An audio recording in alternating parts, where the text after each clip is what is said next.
Maligayang pagbabalik mga trolls. Isa sa pinakamainit na tanong ngayon. Kapag tuluyang umusad ang ICC case, ano ang posibleng mangyari kay Bato de la Rosa? May paraan ba para hindi siya mapunta sa kustodiya ng ICC o wala nang kawala? Hindi simpleng kaso ang ICC. Ang pangunahing tanong, may jurisdiction pa ba sila sa Pilipinas kahit umatras na ang bansa? Dito nagsisimula ang legal na laban at dito rin maaaring ibatay ang depensa ng kampo ni Bato. Ayon sa argumento ng ilang abogado, maaaring sabihin na walang bisa ang ICC dahil umalis na ang Pilipinas sa Rome Statute noong 2019. Pero ang kontra rito, sakop pa rin umano ang mga pangyayaring nangyari bago ang withdrawal. Kung magkaroon ng warrant mula sa ICC, isang malaking tanong ang lalabas.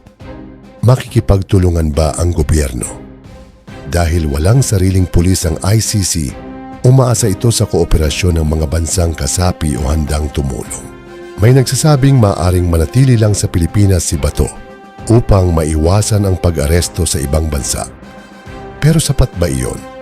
O mas magiging komplikado lang ang sitwasyon kapag may international travel restrictions? Isa pang posibilidad, legal battle. Maaring questionin ng kampo niya ang proseso, jurisdiksyon at ebidensya. Sa ganitong laban, hindi lang batas ang puhunan, kundi oras, impluensya at matinding depensa.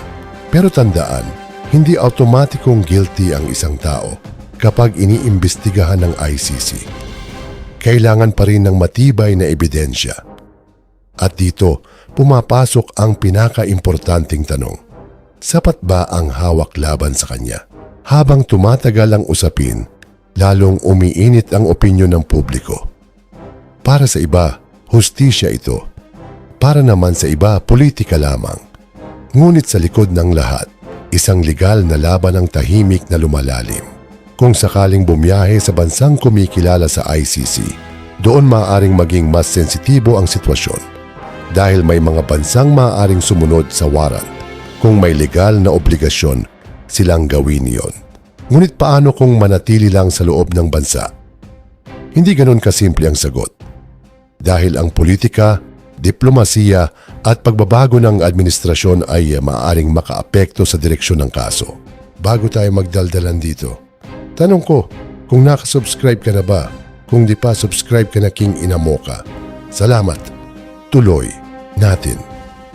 Sa kasaysayan ng ICC, may mga leader na matagal bago naharap sa korte at may iba ring hindi natuloy. Kaya marami ang nagtatanong, magiging isa ba si Bato sa haharap o isa sa mananatiling palaisipan? Habang tumitindi ang debate, isang bagay ang malinaw. Hindi simpleng social media issue ito.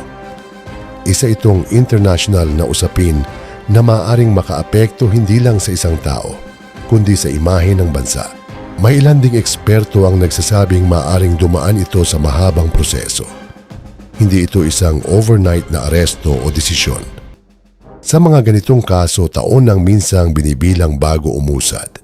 Kaya ang tunay na tanong, legal bang depensa ang mananaig o international na pressure? Sa pagitan ng batas at politika, nakatutok ngayon ang maraming mata sa magiging susunod na kabanata. Sa huli, makakaiwas ba talaga si Bato de la Rosa sa ICC? O isa lamang itong laban na unti-unting papalapit sa pinakamainit na yugto? Ikaw, anong tingin mo? Comment your thoughts. At ito ang iScope.